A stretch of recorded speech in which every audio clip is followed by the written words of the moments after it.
মল্লরাজাদের প্রাচীন ভূমি বিষ্ণুপুর, আর এই বিষ্ণুপুরের মল্লরাজ আমলের বহু প্রাচীন শিল্প ফুটে উঠেছে এবং সেই শিল্প আজও বিষ্ণুপুরে বিরাজ করছে। তবে বিলুপ্তির পথে ছিল বিষ্ণুপুরের প্রাচীন ঐতিহ্যের শিল্প দশাবতার তাস। আর এই দশাবতার তাসকে নিয়ে বিষ্ণুপুরের শিল্পীরা আরও এগিয়ে নিয়ে যাওয়ার জন্য নিত্য নতুন ভাবনার মধ্য দিয়ে দশাবতার তাসকে ফুটিয়ে তোলার চেষ্টা করেছেন। কখনো বিষ্ণুপুরের দেওয়ালে, আবার কখনো বিষ্ণুপুরের লণ্ঠন শিল্পে। এবার নতুন চমক। এটা আমাদের বিষ্ণুপুরের ঐতিহ্য, এই দশাবতার তাস। তো এইটা আমরা একটা নতুন চিন্তা ভাবনা করে তো শাড়ির মধ্যে ফুটিয়ে তোলার চেষ্টা করেছি।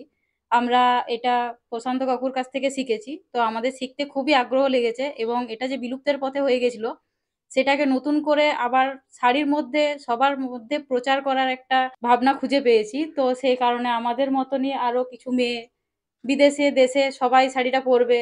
নতুনভাবে আসছে বলতে কি, প্রথমে দশাবতার তাসটা তো বিলুপ্ত পথে হয়ে গেছে, কিন্তু এই তাসটাকে কিভাবে মানে প্রচলিত করতে হবে সেইভাবে আমাকে চিন্তা ভাবনা করতে হচ্ছে। লণ্ঠনে প্রথম আমি বার করলাম দশাবতার তাস, সেটাও ভালো চলছে। আবার একটা মাথায় চিন্তা এলো যে কাপড়ের উপরে দশাবতা মানে আঁকবো, কিন্তু আমাকে বাইরের থেকে কিছু একটা সংস্থার থেকে কয়েকজন এসেছিলো, এসে এই কাজটা আমাকে যুক্তি দিয়েছিল। দিয়ে আমি বললাম ঠিক আছে, আমি করে দেখছি।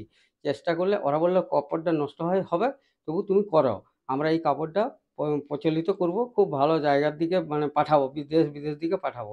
বিষ্ণুপুরের দশাবতার শিল্পীদের চেষ্টায় দেখতেই পাওয়া যাচ্ছে এই সুন্দর বিষ্ণুপুরের দশাবতার তাস ফুটে উঠেছে শাড়ির মধ্যে, শাড়ির আঁচলে। এবার বিষ্ণুপুরের দশাবতার তাস আরও এগিয়ে যাবে মনে করছেন বিষ্ণুপুরের শিল্পীরা। আমার শহর বিষ্ণুপুর থেকে সর্ব গঙ্গোপাধ্যায়, কলকাতা টিভি।